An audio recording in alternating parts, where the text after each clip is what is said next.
Next on the agenda is item 15, presentation of historical taxable sales, gaming market, and commerce tax statistics. And for that, we're going to have Mr. Ginden walk us through those tables. Thank you, Madam Chair. Again, for the record, Russell Ginden with the Fiscal Analysis Division, Legislative Counsel Bureau. And it was not my intent here this afternoon to go through all the charts and tables that are on the link section of the Economic Forums page in NELIS, the Nevada system for the meetings. And so they're all in PDF form there for the members or anybody else to look at. If any of you want hard copies of them, please let us know. We can print them out and send them to you. I would, that your schedules permit, suggest that you try and go look at them because all the information that's been presented to you this morning and afternoon, that's what forecasters will be looking at, this wages, this employment, this personal income.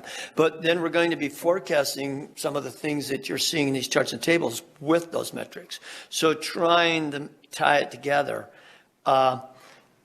Because when you go look at some of the taxable sales, especially there's a set of charts there that shows you by fiscal year, you would have to tell somebody that there was a pandemic going on in several of those counties. Washoe, their bar for FY 2020 and 21, there was no dip. It kept on going up. And for many of the other rules. Now, I think, as we've mentioned, part of that you contribute, hey, things were a little hard to understand, but we also passed a bill, the right to allow the sales tax to be collected on online purchases. So what do we think went down in the pandemic? There was a lot more people purchasing online. And I think when you go look at some of the rural counties, hey, timing's everything, and timing was there. That we go make a tax change to be able to allow the online purchases to be taxed. Then you have a negative economic event, but it's possibly offset a little bit by what were people doing economically?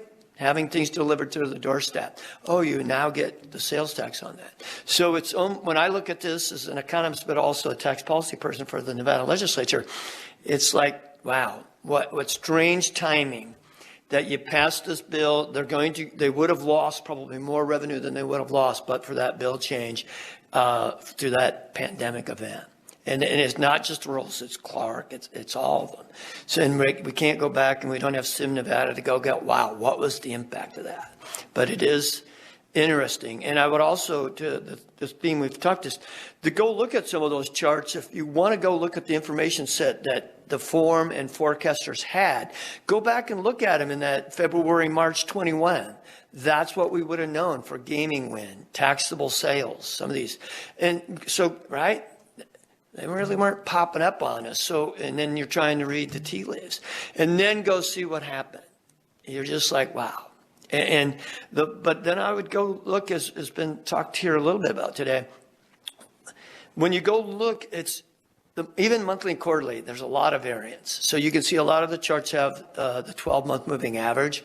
If they're monthly data, the 4-quarter moving average. If they're quarterly, because it's going to smooth out and sort of let you see. And when I look at several of those for the gaming and the taxable sales, we're getting year over year with some of the stuff. And to me, is there an inflection point there in that moving average data? And so that's the question is, are we going to flatten out a little bit here now that we're year over year? I'm not saying there won't be growth. It's just that the phenomena that we've been seeing is it annualizing when you look at some of those charts. And then we have the data there for the commerce tax, which we have to forecast, and we show you that by the different business categories. And I think to get to Mr. Levitt's question about, well, for us, it's not only just looking at the taxes and what was going on for them, and if we can see anything that's not uniform or uniform, but it's when we have the ability to go in and look at the pieces standing behind the tax, like the commerce tax. We have the 26 categories. So when we saw what was going on with taxable sales, we started realizing, okay, the commerce tax for FY22 is probably going to come in well over forecast. Why? Because taxable sales are running well above the forecast. And taxable sales is retail. Retail is a part of the commerce tax. Wholesale is what sits behind retail is part of the commerce tax. Then transportation and warehousing, right? So you just start thinking what was going on and realizing we have the commerce tax attaching to that revenue. But we have the ability there to go look at those pieces and try and see what was going on. And I think maybe to get Mr. Levitt's question is, well, can you make sense of it? I mean, what is there signal in there that you can try and then use for forecasting? Or is it more noise in terms of trying to put stuff on it? So, Madam Chair, that was really more comments that I wanted to make rather than bring up all the charts and tables and go through them. But again, if your schedules do permit to sort of look at them, because we will be updating them with the data and bring to the November meeting. And maybe it might be, if necessary, based on where the conversations and questions go, that the charts will be there to be able to make use of for referencing or maybe address some of the members' questions. So I'll just sort of say maybe it might be better to not present them all here, but have them updated and be available for the November meeting. And so with that, if there's any comments or questions, that's all that I wanted to say on this agenda item. Thank you. Any comments or questions? Oh, no. Great. Mr. Gindin, then would you like to also address agenda item 16, which is the forum's instructions to the Technical Advisory Committee, also known as the TAC, on the future state revenues concerning the general fund revenue forecasts? Yes, thank you, Madam Chair. Again, for the record, Russell Gindin with the Fiscal Division. And just this agenda item is, as you know, at the June 2022 meeting, the staff asked and the body provided direction as to what the major revenues would be and what that would be. Individual forecasts for the forecasters would be brought forward and presented to this body for the Economic Forum to actually deliberate on and come to a forecast, versus what we call the minor revenues that you're directing the Technical Advisory Committee to handle. And so this is the opportunity on this agenda for the forum to make any changes to the direction that was provided to the TAC and thus the staff, which is the same people. And if not, then we're good, Madam Chair. Thank you. Any forum members have any inclination to change any of the instructions we gave at the last meeting? Okay. Okay. Thank you, Madam Chair. Thank you. I would just add here that we will, based on your direction earlier, and to get it on the record here for this agenda item, we will work on probably putting together the table for the MBT, because I do think that'll just make for easier for the members to try and follow something that goes like this versus something that looks like a step function. So that's so the next agenda item, Madam Chair, is agenda item 17, the scheduling of the future economic meetings. Again, here, this is agenda. There was direction, discussion and some direction provided at the June meeting, and then a staff working with Chair Rosenthal and the polling that went out to the members, that the next meeting of the Economic Forum is scheduled for Monday, November 14th. And then the December meeting will be Monday, December 5th, because as Chair Rosenthal mentioned at the beginning of the meeting, that the law says it's on or before December 3rd, but since the 3rd falls on a Saturday, the Economic Forum can actually meet up to 2 business days after that weekend. And so looking at the member schedules, then Chair Rosenthal made the decision to have the meeting Monday. And it's we will continue to work with Chair Rosenthal, but Madam Chair, I just will put here that based on the directions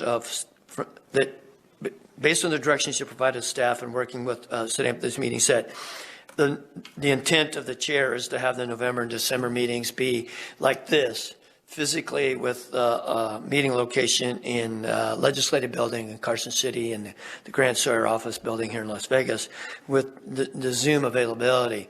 But it's it was expressed to me the chair's intent to have all 5 members be in Carson City because it thinks that it's easier to have all the 5 members sitting at the dais.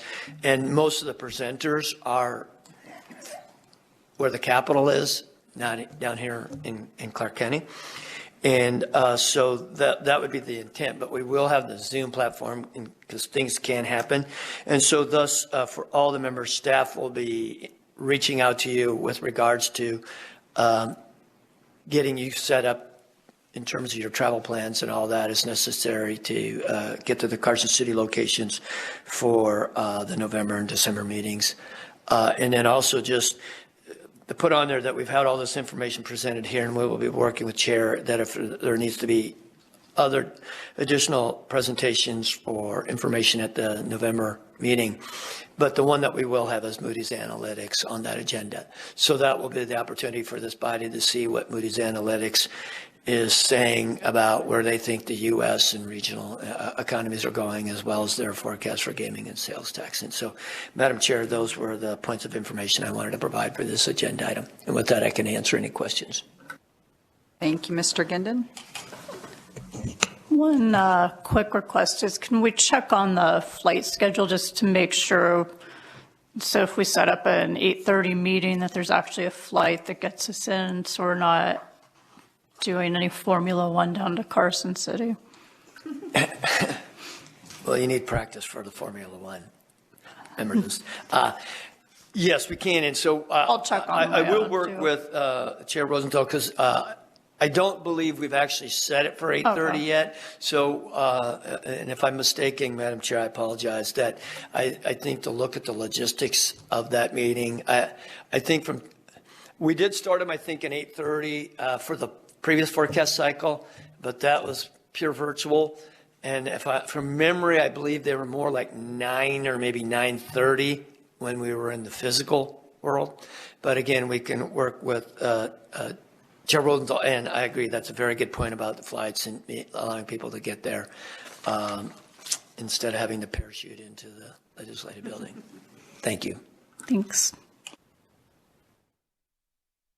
Okay, I think we've reached the point where we will once again ask for any public comment. We'll start back up in Carson City.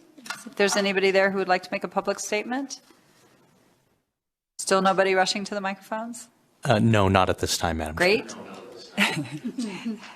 Thank you. So then we'll turn to Las Vegas, the physical building here in Las Vegas. Anybody like to come to the podium and make a comment?